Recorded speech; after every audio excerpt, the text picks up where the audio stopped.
जयपुर की बस्ती से खबर मिल रही है, जहां पर मिलावटी बेसन की फैक्ट्री पर छापेमारी हुई है। प्रदेश के कई जिलों में मिलावटी बेसन भेजते थे। टीम ने जब्त बेसन की बोरियों को सीज कर दिया है।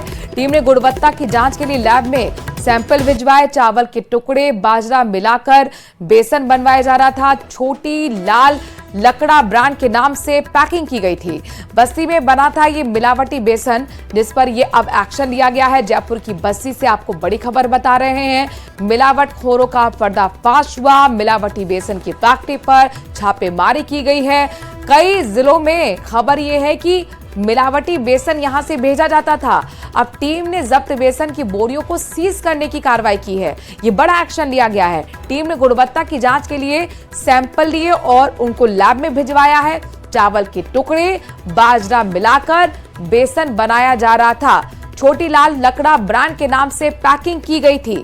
बस्ती में इस मिलावट का बेसन, जो कि स्वास्थ्य के लिए हानिकारक होता है, वो मिलावटी बेसन प्रदेश के कई जिलों में सप्लाई भी यहीं से किया जा रहा था। और आखिरकार अब इन बोरियों को सीज करने का काम किया गया है खाद्य विभाग की टीम की तरफ से।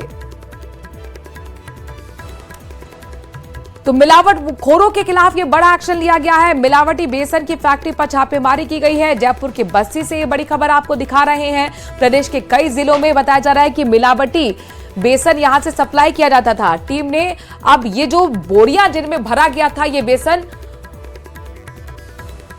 उसे जब्त करने का काम किया है, सीज करने का काम किया है। हीरालाल हमारे संवाददाता जुड़ गए, सीधे हीरालाल का रुख कर रहे हैं। हीरालाल, क्या अपडेट, क्या कोई इनपुट खास मिला था जिसके बाद ये एक्शन लिया गया? जी देखिए, खाद्य विभाग द्वारा बस्ती में की गई जो कार्रवाई है उसमें सबसे बड़ा इनपुट यही है कि यहाँ जो मिलावटी बेसन तैयार किया जाता था वो गठिया स्तर के जो चावल की किणकी होती थी और बाजरा होता था वो चने की दाल के साथ मिक्स करके बेसन तैयार किया जाता था।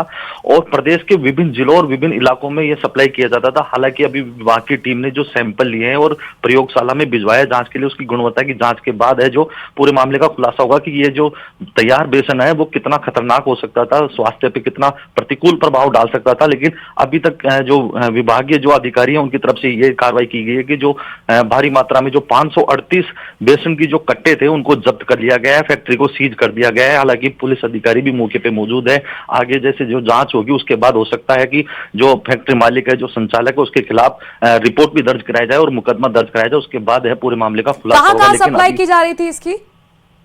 देखिए, प्रारंभिक तौर पे जो अधिकारियों ने बताया है कि चाकसू, टोंक, पावटा, प्रागपुरा, आसपास के जो जयपुर ग्रामीण के जितने भी कस्बे हैं, साथ ही जो विभिन्न जिले हैं, जयपुर शहर में भी इसकी सप्लाई की जाती है। तो पूरा एक नेक्सस है जहां ये एक पूरी जो मिलावटी बेसन बनाकर पूरे प्रदेश में सप्लाई किया जाता है। क्योंकि त्योहारी सीजन है, विभाग की ओर से एक अभियान चलाया हुआ है। विभिन्न जो मिलावट हो रहा है उन पे शिकंजा कसने की जो विभाग की है जो कार्रवाई लगातार पूरे प्रदेश में की जा रही है। और आज जो कार्रवाई हुई है, बड़ी कार्रवाई इसको कहा जा सकता है, क्योंकि जिस प्रकार से होली का त्योहार नजदीक है, मिलावटखोर है जो सक्रिय है, लेकिन विभाग है जो मुस्तैदी से अपना कार्य कर रही है। शुक्रिया हीरालाल, तमाम जानकारी हम तक पहुंचाने के लिए। त्योहार से पहले, होली से पहले अब यहां पर एक्शन मोड में भी खाद्य विभाग की टीम नजर आ रही है।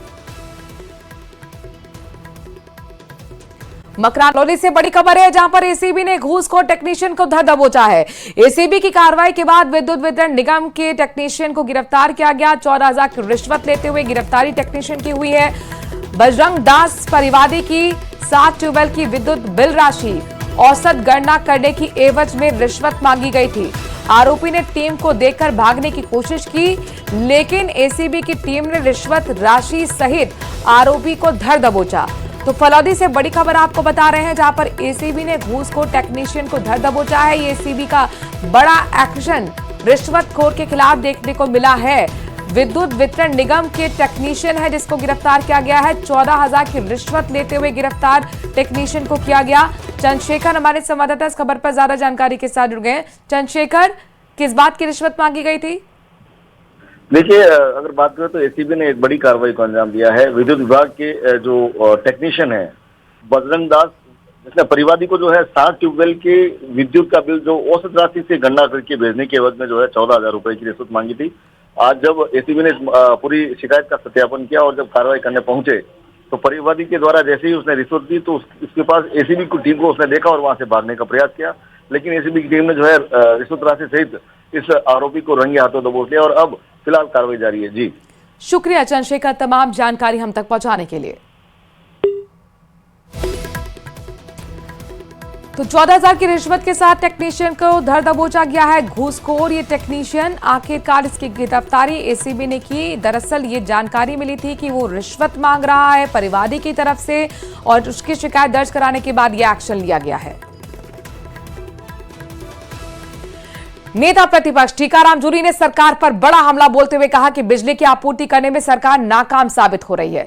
किसानों को समय पर बिजली नहीं मिल पा रही। शांति धारीवाल के सवाल पर विधानसभा में मंत्री जवाब नहीं दे पाए।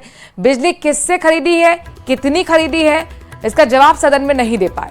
सरकार ने बिजली एक्सचेंज के नाम पर सिर्फ माहौल बनाया है।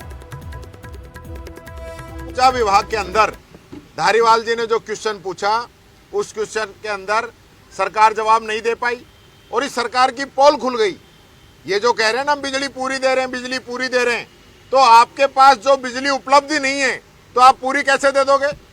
आपकी डिमांड में और सप्लाई में दिन रात का अंतर है। इससे साबित हो रहा है कि आप बिजली नहीं दे पा रहे हो। और सबसे महत्वपूर्ण बात यह है कि धारीवाल जी ने पूछा कि अगर आपने बिजली खरीदी भी है तो किन से खरीदी है, कितनी खरीदी है, कितने का भुगतान दिया है।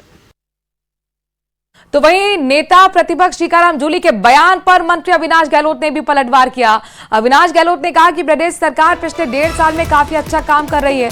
विपक्ष के नेता सदन में जवाब सुनना नहीं चाहते हैं। हम लोग काम करने में भी सक्षम हैं और जवाब देने में भी। राजस्थान सरकार का ये लक्ष्य है, मुख्यमंत्री का विजन है कि हम जन कल्याणकारी कोई भी योजना हो उसका लाभ सही लोगों तक सही समय पर मिले, इसके लिए प्रयासरत है। जुलाई में जब पूर्णकालिक बजट आया उसके बाद हमें 7 महीने मिले काम करने के लिए। इन 7-8 महीनों में मुख्यमंत्री को धन्यवाद है कि उन्होंने बजट की घोषणाओं को 90% के करीब पूरा किया है। कुछ ऐसे काम हैं जो 2 साल 3 साल में होने जो बड़े काम है नीतिगत निर्णय के आधार पर वो भी काम चले, लेकिन इस प्रकार की भ्रामक जानकारी कांग्रेस के जो सदस्य हैं वो करते हैं, जनता को गुमराह करते हैं। और हमने आज ही इसका क्वेश्चन जब सदन में आया तब हमने कहा था कि किसी भी व्यक्ति को पात्रता के आधार पर वंचित नहीं रखेंगे। तो बिजली को लेकर घमासान प्रदेश के अंदर मचा हुआ है। एक दूसरे पर सत्ता पक्ष विपक्ष आरोप प्रत्यारोप लगा रहे हैं। साफ तौर पर टीकाराम जूली नेता प्रतिपक्ष को भी आपने सुना, जो उनका कहना है कि हमारे सवालों का जवाब सरकार नहीं दे रही। तो वहीं मंत्री अविनाश गहलोत को भी आप सुन रहे, तो उनका कहना है कि हर एक सवाल का जवाब सरकार की तरफ से दिया गया है। गुजरात कांग्रेस में गुटबाजी पर राहुल गांधी के बयान के बाद अब प्रदेश में भी कांग्रेस खेमे में ऐसे भी नेताओं को बाहर निकालने की मांग हो रही है जो पार्टी को कमजोर कर रहे हैं। प्रदेश कांग्रेस सह प्रभारी चिरंजीव राव का कहना है कि कांग्रेस को कमजोर करने वाले स्लीपर सेल को बाहर किया जाएगा। ये खास रिपोर्ट देखिए।